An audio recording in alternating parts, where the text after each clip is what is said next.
मालदीव और भारत के तनाव के बीच इजरायल ने भारत का साथ देने की बात की है। समुद्री जल के शुद्धिकरण क्या जो प्रोजेक्ट है उसमें साथ काम करने के लिए तैयार है इजरायल। लक्षद्वीप के साथ काम करने को तैयार है इजरायल। भारत में इजरायल के राजदूत ने यह ट्वीट किया है। मालदीव से तनाव के बीच भारत के साथ है इजरायल और जो पानी के शुद्धिकरण का जो प्रोजेक्ट है उसमें इजरायल साथ काम करेगा भारत के। ये बड़ी जानकारी दी गई है। विशाल पांडे जी न्यूज संवाददाता मेरे साथ लाइव जुड़ रहे हैं। विशाल, मुझे लगता है मोइजू सरकार के 3 अपरिपक्व मंत्री जो है उन्होंने स्थिति को काफी खराब कर दिया। हालांकि एक्शन लेके उन मंत्रियों के खिलाफ मोइजू ने काफी कुछ संभाला भारत और मालदीव के रिश्तों को, लेकिन इसी बीच अब अगर इजरायल ये कह रहा है कि हम पानी के शुद्धिकरण प्रोजेक्ट में भारत का साथ देंगे, भारत के साथ आएंगे, तो मुझे लगता है कि लक्षद्वीप में पर्यटन को लेकर जो सरकार की योजना है, जो जिस विकास की ओर सरकार आगे बढ़ना चाहती है, वो एक बहुत बड़ा इसमें फायदेमंद होगा। देखिए बिल्कुल शोभना, यहाँ पर अगर हम भारत के पॉइंट ऑफ व्यू की बात करें तो भारत ने हमेशा से अपने पर्यटन को बढ़ावा देने के उद्देश्य से ही प्रधानमंत्री नरेंद्र मोदी ने लक्षद्वीप की तस्वीरें साझा की थी। लेकिन मालदीव में ये पूरी तरह से जगजाहिर है कि जिस तरह से प्रो चाइना सरकार इस वक्त मौजूद है, तो उस सरकार के कुछ अपरिपक्व मंत्री, जिस शब्द का आपने प्रयोग किया, उन्होंने जिस तरह से अपमानजनक भाषा का प्रयोग प्रधानमंत्री मोदी के लिए किया, भारत के खिलाफ टिप्पणियां की, उसके बाद से यह बिल्कुल साफ हो रहा था कि मालदीव और भारत के रिश्तों में तनाव आ रहा है। हालांकि जैसे ही भारत ने इस पर सख्त रुख अपनाया, भारत का जो उच्चायोग है माले में उसने विरोध दर्ज कराया, उसके बाद तीनों ही मंत्रियों को उनके पद से हटाना पड़ा मालदीव को, क्योंकि मालदीव की जो पूरी इकोनॉमी है वो भारतीय पर्यटकों के ऊपर निर्भर करती है। भारतीय पर्यटक वहां घूमने जाते हैं, इसीलिए वहां पर सबसे ज्यादा कमाई मालदीव की होती है। और जिस तरह से भारतीय पर्यटकों ने, भारतीय नागरिकों ने लगातार अपनी बुकिंग कैंसिल करना शुरू कर दी, ईस्ट माई ट्रिप ने जो फ्लाइट्स की बुकिंग थी वो कैंसिल कर दी, उसके बाद से कहीं ना कहीं मालदीव में थोड़ी सी चिंता और घबराहट दोनों इस बात को लेकर है कि अगर भारतीय पर्यटक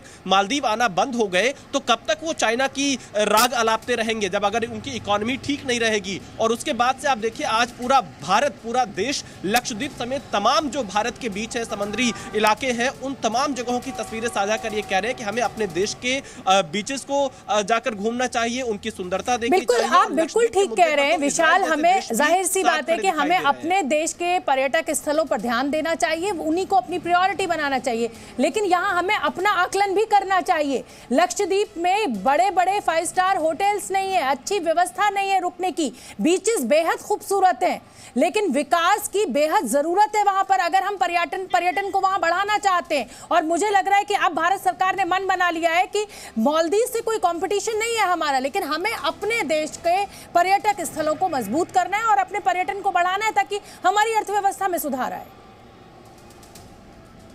बिल्कुल शोभना जी, आप सही कह रही हैं और लगातार उस दिशा में सरकार काम भी करती हुई दिखाई दे रही है। न सिर्फ अगर हम लक्षद्वीप की बात करें, अंडमान की बात कर लें, या जो दूसरे चाहे दमन दीव हो या अन्य जो भारत के समंदर के इलाके हैं, जो बीच हैं वो काफ़ी सुंदर है और अलग अलग आइलैंड भारत में जो है छोटे, वो भी काफ़ी शानदार है। और मुझे ऐसा लगता है कि सरकार अब इस दिशा में और ज़्यादा काम करती हुई आगे दिखाई देगी, क्योंकि प्रधानमंत्री नरेंद्र मोदी का लक्षद्वीप के बीच पर मौजूद रहना, तस्वीरें शेयर करना, यह एक बड़ा संदेश है सरकार की तरफ से भी और लोगों के लिए भी कि बाहर देशों में घूमने की बजाय आप पहले अपने देश में घूमिए, यहां की इकोनॉमी को मजबूत करना ज्यादा जरूरी है। बहुत बहुत धन्यवाद विशाल आपका इस पूरे अपडेट के लिए। तो आगे बढ़ेंगे, वहीं इस सब के बीच बड़ी खबर हमें जो मिल रही है वो ये कि इस पूरे विवाद का मालदीव टूरिज्म पर एक बड़ा असर हुआ है। All India travel agent association के मुताबिक इस विवाद के बाद 10 से 15 हजार बुकिंग्स को रद्द कर दिया गया है। इससे पहले ईज माई ट्रिप कंपनी ने भी मालदीव की बुकिंग को रद्द कर दिया था। हालांकि देखिए, आप जितनी भी ये ट्रैवल एजेंट कंपनियां हैं ये बंद कर सकते हैं, लेकिन आजकल जो बुकिंग्स है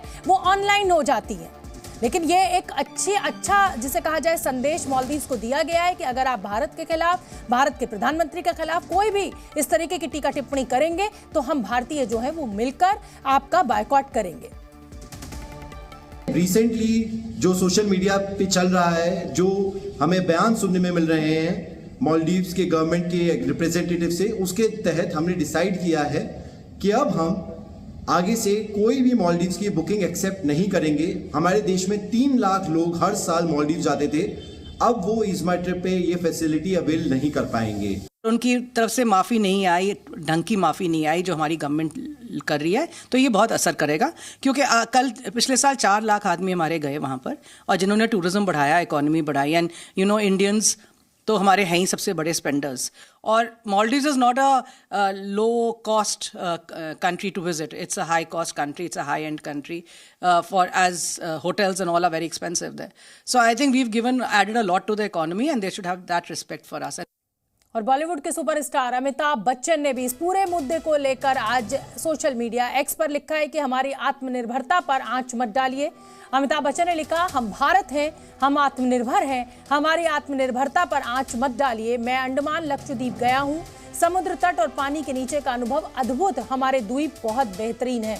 तो पूरा जो बॉलीवुड है वो इस समय एकजुट होकर सरकार के साथ आया है। भारत की जनता के लिए, भारत के प्रधानमंत्री के लिए जिस तरीके की टिप्पणी मालदीव के मंत्रियों के द्वारा की गई, तमाम बॉलीवुड के सितारों ने इसका विरोध किया और लक्षद्वीप के पर्यटन पर जोर भी दिया।